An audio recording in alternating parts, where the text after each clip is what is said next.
Bismillahirrahmanirrahim. Selamat datang kembali di seri kuliah fisika dasar. Pada pertemuan kali ini kita akan membahas tentang arus bolak-balik. Pada video sebelumnya kita telah membahas topik pertama dari materi arus bolak-balik ini, yaitu tentang sumber arus bolak-balik. Di video kedua ini kita akan membahas tentang bagaimana jika kita punya resistor yang dihubungkan dengan sumber tegangan bolak-balik. Ini dia, kita punya sebuah resistor, kita simpan di sini dan dihubungkan secara serial dengan sumber tegangan, sumber tegangan bolak-balik dalam bentuk seperti ini. Delta V-nya atau tegangannya adalah delta V maksimum kali sinus omega T. Yang kita lakukan adalah kita tuliskan hukum Kirchhoff seperti ini, delta V dikurangi arus yang melalui resistor dikalikan dengan hambatannya akan sama dengan 0. Ya, ini adalah hukum Kirchhoff tentang tegangan. Delta V ini adalah tegangan yang di bawah sini, sementara IR, ya, I kali R, IR ini maksudnya arus yang melalui resistor dikalikan R, itu adalah tegangan yang ini tegangan resistor kita. Hasilnya sama dengan 0. Kenapa? Karena kita berjalan dari sini ke sana, kemudian ke sini, hasilnya ya, dalam suatu loop tertutup delta V-nya sama dengan 0. Kita pernah pelajari ini di materi arus arah. Nah, kemudian kita bisa hitung arusnya, ya, I secara sederhana itu adalah delta V dibagi R saja dari persamaan 4 ini. Ya, delta V dibagi R, karena delta V-nya adalah delta V maksimum kali sin omega T, maka kita bisa dapat persamaan 5 ini. Kira-kira kita akan dapat I maksimum kali sinus omega T, dengan I maksimumnya adalah ini, delta V maksimum dibagi R. Ya, jelas nanti kita bisa dapat delta VR nya seperti ini, tinggal I kali R saja. Yang perlu kita perhatikan di sini adalah baik tegangan maupun ini tegangan delta V maupun arus I itu dia sama-sama merupakan fungsi sinus, ya, sama-sama merupakan fungsi sinus. Amplitudenya jelas lain. Kalau yang ini I max saja, kalau yang di bawah sini I max dikalikan dengan R. Oke, jadi kita bilang bahwa arus dengan tegangan itu dikatakan sefasa. Kenapa sefasa? Karena perhatikan di sini sinus omega T dan sinus omega T, dua-duanya sefasa. Kalau kita gambarkan arus dan tegangan setiap waktu, untuk tiap waktu dari 0 sampai T tertentu misalnya, maka kira-kira kita akan dapat seperti ini. Yang atas ini yang warna ungu ini adalah arus, sementara yang bawah ini yang kuning itu adalah tegangan. Kita lihat bahwa arus dan tegangan itu naik dan turunnya tuh bareng, ya, berbarengan, ya kan, maka kita sebut dia sefasa. Ketika arusnya maksimum, tegangan juga maksimum. Arusnya 0 di sini, tegangan juga 0. Di bawah sini arusnya ini apa ini? V, ya. Tegangannya minimum, arusnya juga minimum, dan seterusnya, dia naik dan turunnya selalu berbarengan. Maka kita bilang bahwa arus dan tegangan itu satu fasa atau sefasa. Kemudian kalau kita gambarkan diagram fasornya, maka kira-kira akan seperti ini.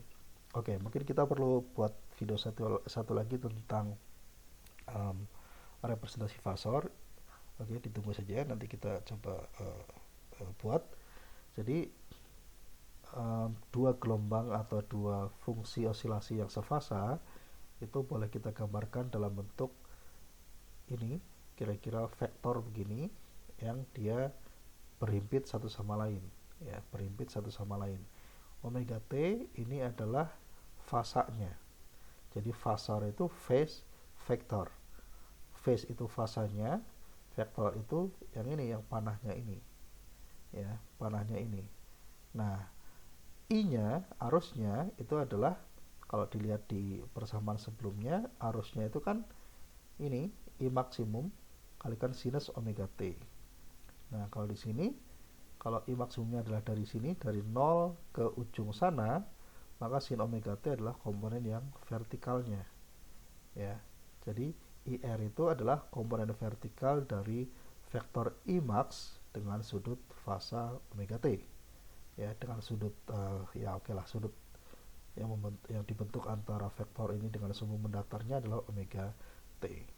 Sementara delta VR tadi persamaannya juga sama, itu kira-kira yang ini adalah nilai maksimumnya kalikan sin omega T.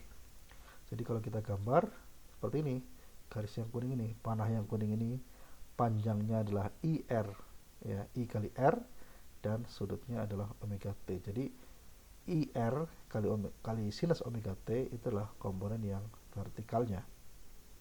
Oke, sekali lagi karena dia sefasa maka gambaran fasornya seperti ini. Dua besaran ini arus dan tegangan itu dia searah, ya, searah. Oke, kita bilang bahwa arus dan tegangan sekali lagi dia sefasa, fasanya sama. Ada kuis singkat di sini tentang fasor. Ya, saya punya 3 fasor A, B, oke, C-nya nggak kelihatan. Ada 3 seperti ini. Kira-kira kalau diminta mengurutkan dari yang fasor ketiga fasor ini, dari yang tegangannya paling besar yang mana? Ini misalkan fasor tegangan ya. Fasor tegangan untuk tiap waktu kira-kira seperti ini. Ini yang A, ini yang B, ini yang C. Urutkanlah ketiganya dari yang tegangannya paling besar. Ya. Kira-kira yang mana yang paling besar?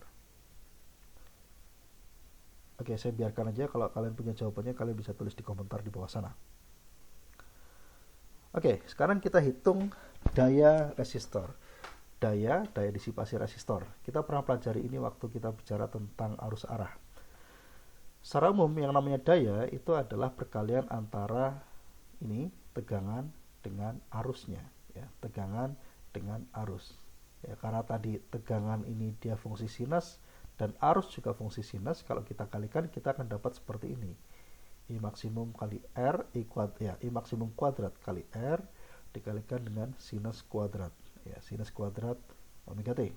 Ya, sekali lagi, kenapa sinusnya bisa kuadrat? Karena yang satu berasal dari tegangan dan yang satu lagi berasal dari arus. Ini adalah daya sesaat. Ya.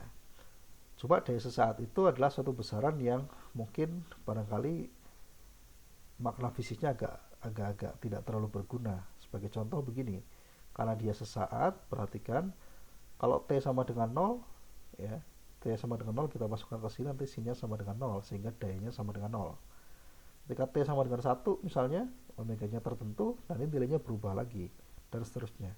Jadi kalau misal ada teman saya lagi ngukur daya, terus saya nanya sekarang T sama dengan 0, kemudian teman saya ini menjawab waktunya sudah berbeda, maka dia mengukur di saat yang berbeda. Ya, ini nggak terlalu praktis untuk keperluan kita. Akan lebih berguna buat kita untuk menghitung besaran yang namanya daya rata-rata. Kita pakai simbol seperti ini, kurung siku ya, kiri kanan, untuk menyimbolkan rata-rata. Daya rata-rata itu kira-kira kita menghitung daya sesaat, ya, total daya sesaat kita punya, kemudian kita kalau daya dikalikan waktu itu kan dapat energi. Misalnya untuk satu periode kita hitung energi totalnya berapa, ya, atau misal gini, mungkin kita boleh mundur sedikit. Tadi kita punya kurva ini, nah ini misalnya ini periodenya dari sini ke sana misalnya. Katakanlah periodenya misalnya kita ambil yang gampang aja 1 detik misalnya, ya, 1 detik, atau oke lah kita ngasal aja dulu, misalkan 10 detik misalnya. Ya, jelas nggak seperti itu, tapi oke lah kita ambil 10 detik. Ya, periodenya 10 detik. Yang kita lakukan dengan daya rata-rata di sini adalah kita menghitung ini, nilai ini untuk waktu 10 detik, ya, untuk 10 detik, atau mungkin kita cari energi total untuk 10 detik. Caranya adalah P-nya diintegralkan terhadap T, ya, P dt atau P kali delta T, terus diintegralkan untuk 10 detik. Maka kita dapat energi kan, energi yang terpakai selama 10 detik, energi yang terbuang kalau resistor itu disipasi selama 10 detik. Kemudian setelah dapat energi kita bagi lagi dengan angka 10 detik tadi, satu periode. Itulah cara kita mencari nilai daya rata-rata. Ya, daya sesaat diintegralkan untuk satu periode, kemudian dibagi dengan periodenya. Oke, kita tuliskan secara formal di sini. Ini saya menuliskan dengan cepat saja, kira-kira seperti ini.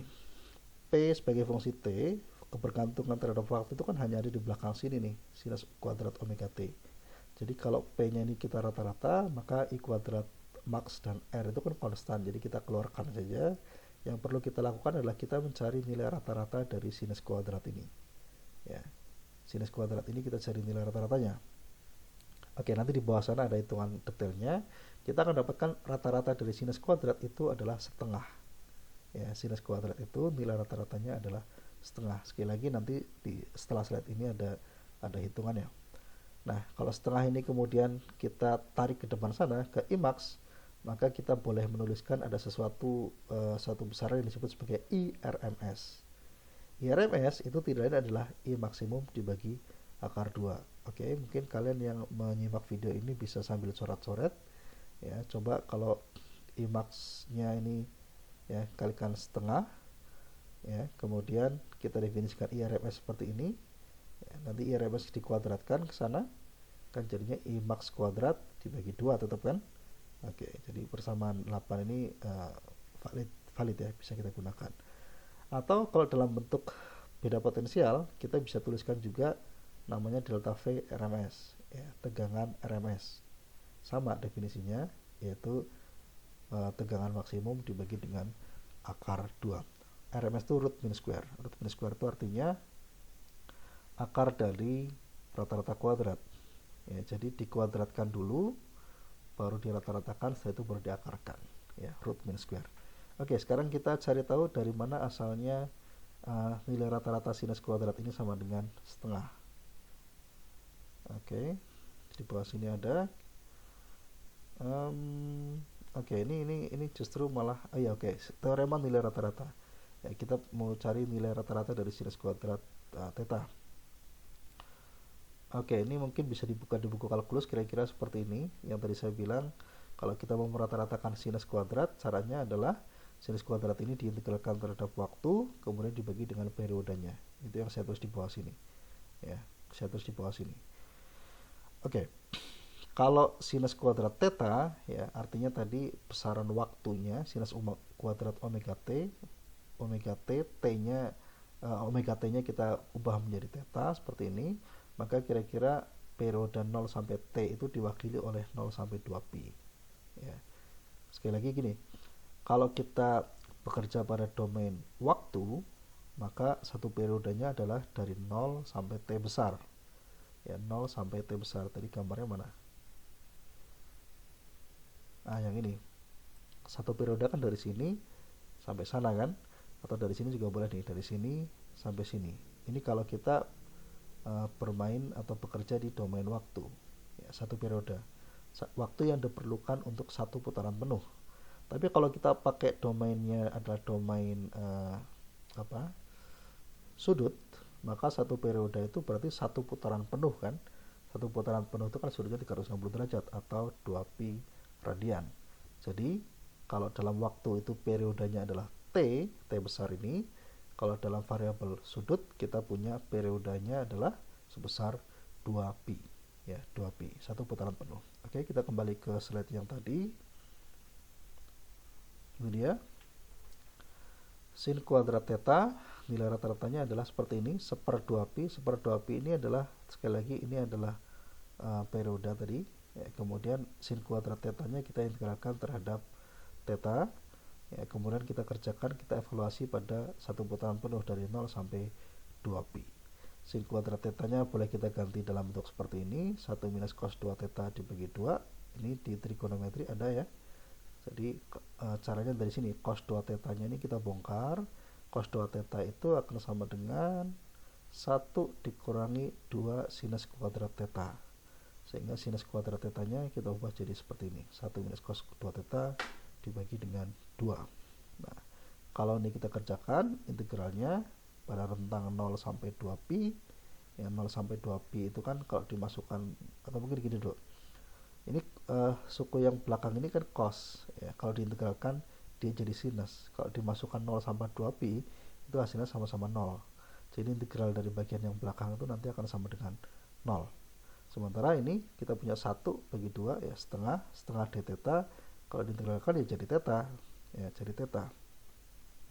ya, setengah d theta berarti theta per 2 ya, theta per 2. Kalau kita masukkan angka 0 sampai 2 pi, nanti kita akan dapat pi di sini, sehingga secara total sinus kuadrat itu nilai rata-ratanya adalah setengah. Oke, ya, boleh dicoba dihitung ulang hasilnya seperti ini atau tidak. Kita boleh mengingat-ingat ini, nilai rata-rata dari sinus kuadrat adalah setengah. Kosinus kuadrat juga kira-kira sama.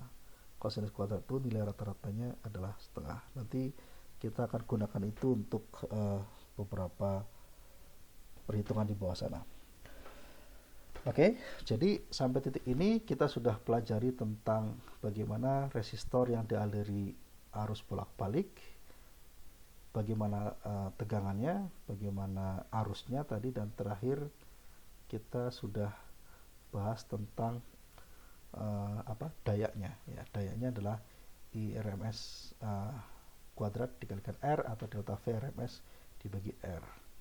Oke, ada satu pernyataan di bawah sini. Perhatikan kalau kita pakai notasi RMS, maka P rata-rata ini jadi mirip kayak notasi di arus DC, arus arah. Kalau di arus arah kan P-nya sama dengan I kuadrat kali R atau V kuadrat per R kan. Nah, kalau kita pakai notasi RMS, kira-kira kita akan memiliki bentuk yang sama dengan di DC. Oke, saya kira materinya selesai. Mungkin ada di belakang sana ada contoh soal. Ini mudah saja. Kalau misal kita punya tegangan AC yang keluarannya adalah itu 200 kali sin omega T volt, satunya volt, kita diminta untuk mencari I RMS jika sumber tersebut dihubungkan dengan resistor sebesar 10 ohm. Ini mudah saja. Ini delta V, 200 ini adalah delta V maksimum. Delta V maksimum kalau dibagi R itu akan dapat I maksimum. Ya, dapat I maksimum. Jadi I maksimumnya berapa nih? Sekali lagi, ini V maksimum, ini adalah R. Ya, V maksimum dibagi R, V per R itu adalah arus maksimum. Jadi 200 bagi 100 hasilnya 2, 2 itu adalah arus maksimumnya. Kalau cari RMS berarti tinggal dibagi dengan akar 2. Ini dia hitungannya. I maksimumnya adalah ini, delta V max bagi R, hasilnya 2, I RMS-nya tinggal dibagi saja, 2 dibagi akar 2 sama dengan akar 2. Oke. Video selanjutnya nanti akan kita ganti resistor tadi, kita copot dan kita ganti dengan induktor. Apa yang terjadi dengan induktornya, berapa daya rangkaiannya, dan seterusnya kita akan bahas di video selanjutnya.